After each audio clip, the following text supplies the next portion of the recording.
یہ ایک ایسے شخص کی کہانی ہے جس کے سر کی قیمت امریکہ نے کروڑوں ڈالر رکھی تھی، لیکن آج وہ شخص شام کا صدر ہے۔ یہ کوئی فلمی کہانی نہیں، بلکہ شام کی حالیہ تاریخ کا حیرت انگیز رخ ہے۔ اس کہانی کے ہیرو احمد حسین الشرے ہیں، جنہیں دنیا ابو محمد الجولانی کے نام سے بھی جانتی ہے۔ ایک وقت تھا کہ امریکہ انہیں عالمی دہشت گرد قرار دے کر تلاش کر رہا تھا، اور آج وہی احمد الشرے شام کے عبوری صدر کی حیثیت سے عالمی رہنماؤں سے ہاتھ ملا رہے ہیں، اور امریکہ کے صدر ڈونلڈ ٹرمپ سے ان کی ملاقات شہ سرخیوں میں ہے۔ احمد الشرے کی زندگی جدوجہد، جنگ، قید و بند اور پھر اقتدار کے ایوانوں تک رسائی کی ایک سنسنی خیز داستان ہے۔ احمد الشرے کی پیدائش 1982 میں سعودی عرب کے دارالحکومت ریاض میں ہوئی۔ ان کا خاندان مقبوضہ گولان کے علاقے سے تعلق رکھتا ہے، اور والد ایک عرب قوم پرست فکر کے حامل تھے، جنہیں باس حکومت کے خلاف آواز اٹھانے پر کئی بار قید و بند کا سامنا کرنا پڑا۔ احمد الشرے ابھی 7 برس کے تھے کہ ان کا خاندان شام منتقل ہو گیا۔ انہوں نے اپنا بچپن دمشق میں گزارا۔ ایک خوشحال اور نسبتاً معتدل خیال گھرانے میں پروان چڑھنے والے احمد نے نوجوانی میں طب کی تعلیم شروع کی، مگر حالات نے ایسا رخ بدلا کہ کالج کا یہ طالب علم جلد ہی بندوق اٹھائے میدان جنگ میں پہنچ گیا۔ سن 2000 میں ہونے والی دوسری فلسطینی انتفاضہ نے احمد کے خیالات پر گہرا اثر چھوڑا۔ انہی واقعات سے متاثر ہو کر احمد کے دل میں یہ جذبہ پیدا ہوا کہ مظلوم امت کا دفاع کریں اور بیرونی قابضین سے لڑیں۔ جب 2003 میں امریکہ نے عراق پر حملہ کیا تو احمد ان سینکڑوں شامی نوجوانوں میں شامل تھے جنہوں نے کے لیے عراق کا رخ کیا۔ عراق پہنچ کر احمد نے اردن سے آئے مشہور جنگجو ابو مصعب الزرقاوی کے زیر کمان القاعدہ میں شمولیت اختیار کر لی۔ انہوں نے امریکی افواج کے خلاف لڑائی میں حصہ لیا اور اپنی جنگی صلاحیتوں کی بنا پر جلد نمایاں ہو گئے۔ اسی عرصے میں انہوں نے اپنا جولائی کا لقب اختیار کیا، جو ان کے آبائی علاقے گولان سے نسبت ظاہر کرتا ہے۔ تاہم زیادہ عرصہ نہ گزرا تھا کہ امریکی فوج نے انہیں گرفتار کر لیا۔ جولائی 2003 کے آس پاس احمد کو حراست میں لے کر بدنام زمانہ ابو غریب جیل میں رکھا گیا، پھر وہاں سے کیمپ بوکا اور بغداد کے قریب جیل منتقل کر دیا گیا۔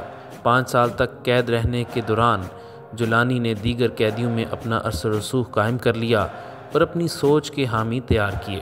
بالآخر 2008 میں عراق کی منتخب حکومت نے انہیں رہا کر دیا۔ 5 سالہ اسیری نے جہاں ان کے عزائم کو مزید مضبوط کیا، وہیں انہیں جہادی حلقوں میں ایک معتبر نام بنایا۔ رہائی کے بعد احمد نے پھر سے القاعدہ کی قیادت سے رابطہ استوار کیا۔ عین اسی وقت 2011 میں شام میں بشار الاسد کے خلاف عوامی احتجاج شروع ہو چکا تھا۔ عراق میں دولت اسلامیہ عراق کی قیادت سنبھالنے والے ابو بکر البغدادی نے جولانی کو ہدایات کی کہ وہ شام جا کر ایک نیا محاذ قائم کریں۔ چنانچہ جولانی نے اپنے چند ساتھیوں سمیت خاموشی سے شام واپس آ گئے۔ یہاں انہوں نے اپریل 2011 سے جاری بغاوت کو ایک مسلح جہاد کا رخ دیا اور جنوری 2022 میں نصرت فرنٹ کے نام سے القاعدہ کی شامی شاخ کے قیام کا اعلان کیا۔ ابتدا میں صرف 7 افراد سے شروع ہونے والی اس تحریک نے 1 سال کے اندر اندر شام بھر سے 5000 جنگجوؤں کو اپنی صفوں میں شامل کر لیا۔ نصرت فرنٹ نے دیکھتے ہی دیکھتے بشار الاسد حکومت کے خلاف کئی محاذوں پر فتوحات حاصل کر لیں اور شامی خانہ جنگی میں ایک فیصلہ کن قوت بن کر ابھری۔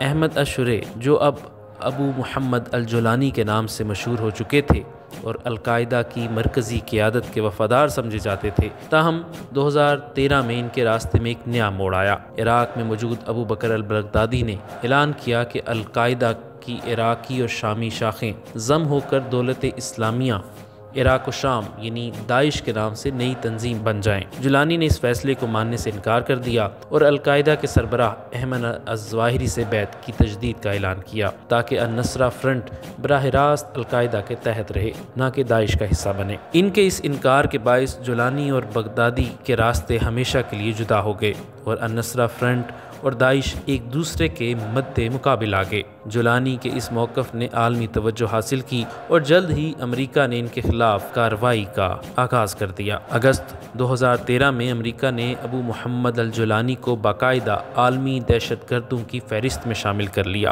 امریکی محکمہ خارجہ نے جولانی کو اسپیشلی ڈیزگنائڈ گلوبل ٹیررسٹ یعنی عالمی دہشت گرد قرار دیا۔ جلد ہی ان کے سر کی قیمت بھی مقرر کر دی گئی جو کہ $1 کروڑ تھی، جو اطلاع دینے والے کو بھی مل سکتی تھی۔ ان کا نام امریکہ کی انتہائی مطلوب دہشت گردوں کی فہرستوں میں شامل کر دیا گیا اور مالی پابندیوں کے لیے امریکی محکمہ خزانہ نے بھی جولانی کو دہشت گردوں کی فہرست میں ڈال دیا۔ جولانی کی تنظیم النصرہ فرنٹ کو پہلے ہی دسمبر 2012 میں امریکی وزارت خارجہ نے دہشت گرد گروہ قرار دے دیا تھا۔ بعد ازاں اقوام متحدہ، برطانیہ اور یورپی یونین نے بھی پابندیوں اور دہشت گردی کی فہرستوں میں شامل کر لیا۔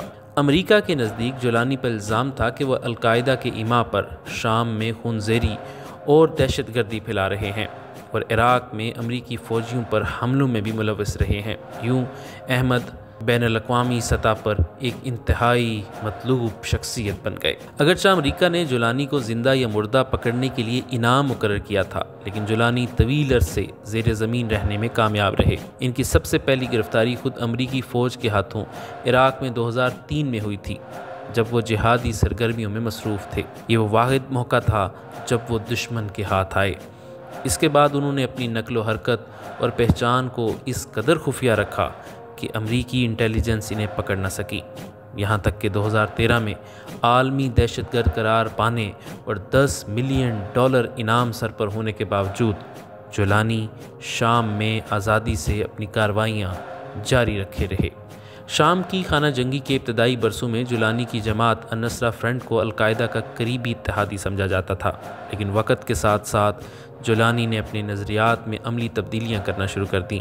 چنانچہ جولائی 2016 میں ایک تاریخی قدم اٹھاتے ہوئے انہوں نے القاعدہ سے رسمی لا تعلقی کا اعلان کر دیا۔ ایک ویڈیو پیغام میں پہلی مرتبہ اپنے چہرے کے ساتھ منظر عام پر آ کر جولانی نے اعلان کیا کہ وہ اپنی جماعت کا نام تبدیل کر کے فتح شام فرنٹ رکھ رہے ہیں اور القاعدہ سے اپنا تعلق ختم کر رہے ہیں۔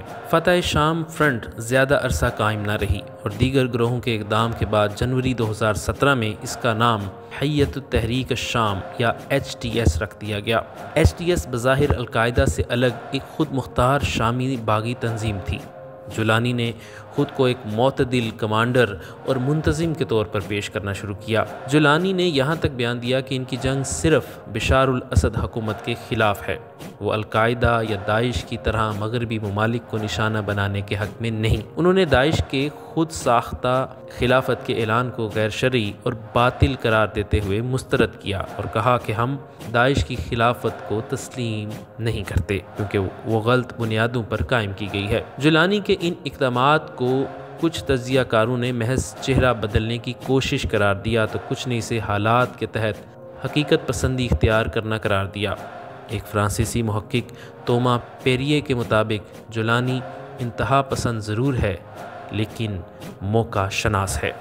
جولانی نے اپنی تنظیم میں موجود کٹر جہادی عناصر کو بھی کنٹرول کرنے کی ٹھانی۔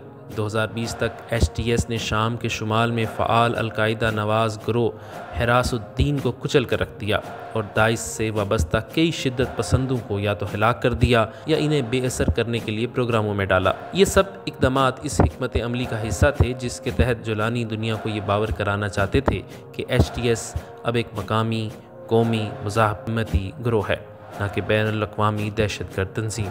اسی مقصد کے لیے جولانی نے عسکری کامیابیوں کے ساتھ ساتھ انتظامی میدان میں بھی خود کو منوانے کی کوشش کی۔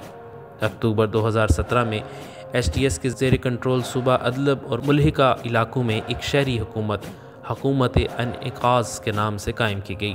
اس انتظامیہ کے تحت تعلیم، صحت اور بلدیاتی خدمات کے شعبوں میں کام ہوا اور HTS نے خود کو ایک ریاست کی طرح پیش کرنا شروع کیا۔ جولانی نے عوامی مقامات کے دورے کیے، پناہ گزین کیمپوں میں جا کر لوگوں کے مسائل سنے، خاص کر 2023 میں آنے والے تباہ کن زلزلے کے دوران امدادی سرگرمیوں میں بڑھ چڑھ کر حصہ کیا۔ یہ سب کچھ یہ ثابت کر رہا تھا کہ HTS محض بندوق اٹھانے والا گروہ نہیں رہا بلکہ حکومت چلانے اور امن و امان قائم کرنے کی صلاحیت بھی رکھتا ہے۔ نومبر 2024 میں شام کی جنگ نے آخری کروٹ لی۔ احمد اشرے عرف جولانی کی STS نے دیگر باغی دھڑوں کے ساتھ مل کر ملک گیر جارحانہ حملہ شروع کیا، جس نے شامی حکومت کی چولیں ہلا کر رکھ دیں۔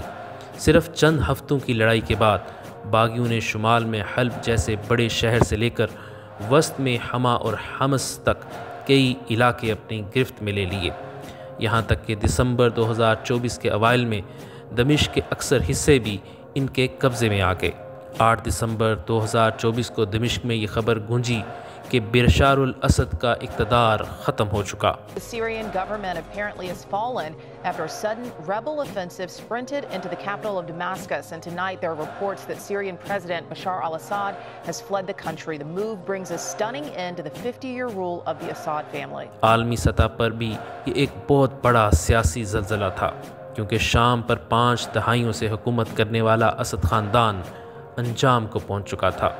اس اتحاد نے ایک عبوری انتظامیہ تشکیل دی اور اگلے چند ہفتوں میں اقتدار کی منتقلی کا لاہ عمل طے کیا گیا۔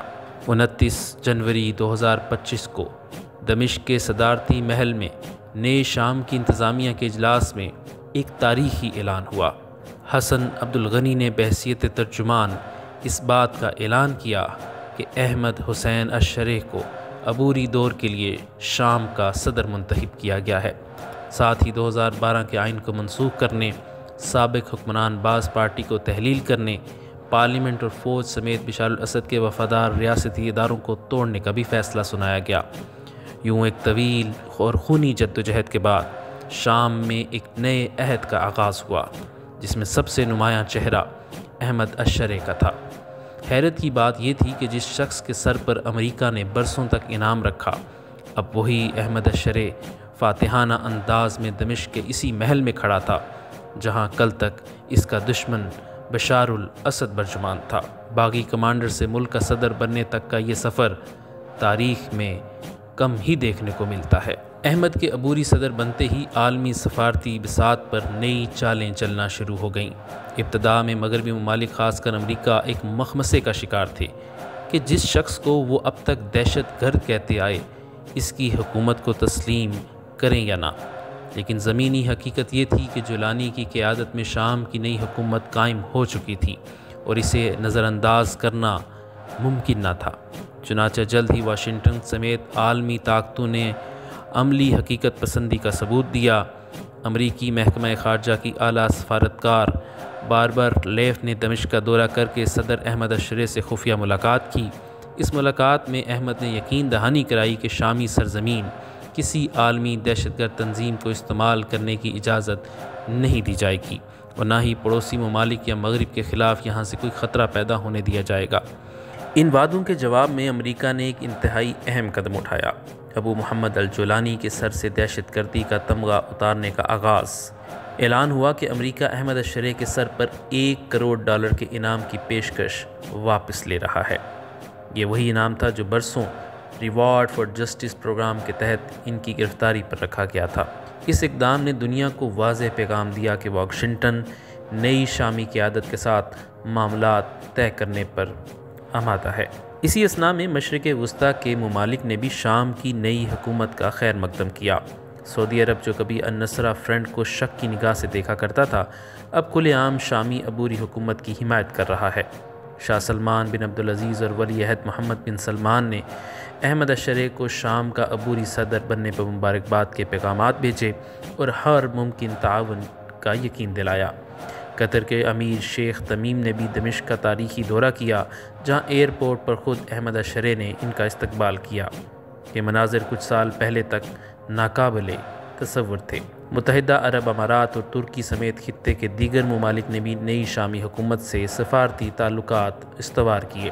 اگرچہ یورپی یونین اور برطانیہ اب تک STS کو اپنی دہشت گرد فہرستوں میں رکھے ہوئے ہیں، مگر زمینی حقائق دیکھتے ہوئے وہاں بھی پالیسی پر نظر ثانی کی بحث چل نکلی ہے۔ عالمی میڈیا میں احمد الشریح کو مرکزی دھارے کا سیاستدان اور سابق جہادی رہنما کے طور پر پیش کیا جا رہا ہے اور اب کثیر الثقافتی اور اعتدال پسندی کی بات کرتا ہے۔ خود امریکی صدر سے ان کی بالمشافہ ملاقات اس تبدیلی کی سب سے بڑی علامت ہے۔ مئی 2025 میں ہونے والی اس ملاقات کے مناظر دنیا نے دلچسپی سے دیکھے۔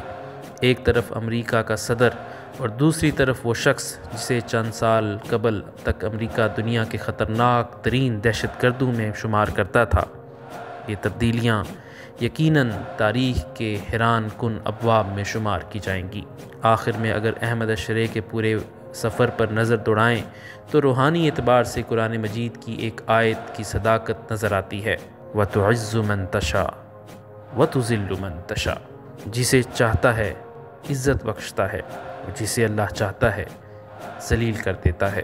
یہ محض الفاظ نہیں بلکہ احمد الشرح کی زندگی کی عملی تصویر ہے۔ ایک نوجوان جس نے گمنامی میں جہاد کا راستہ اپنایا، امریکہ جیسی طاقت جس کے سر کی قیمت مقرر کرتی رہی، وہی شخص آج بین الاقوامی اجلاسوں میں سربراہ مملکت کے طور پر عزت و وقار کے ساتھ شریک ہوتا ہے۔ احمد الشرح کی یہ داستان ہمیں بتاتی ہے کہ قسمت کس طرح کروٹ لیتی ہے۔ کل کا دشمن آج کا حلیف بن سکتا ہے، اور جس پر دنیا دہشت گرد کا لیبل لگاتی تھی، وہ حالات کے بدلنے سے آج ایک انقلابی رہنما اور صدر کی شکل میں ابھر سکتا ہے۔ یہ تاریخ کا وہ پلٹا ہے جس نے سب کو ورطۂ حیرت میں ڈال دیا ہے۔ احمد الشرح کی زندگی کا یہ سفر ہمیشہ یاد دلائے گا کہ اقتدار اور عزت حقیقی معنوں میں اللہ کے ہاتھ میں ہے۔ وہ جسے چاہے نوازے اور جسے چاہے آزمائش میں ڈال کر سرنگو کر دے۔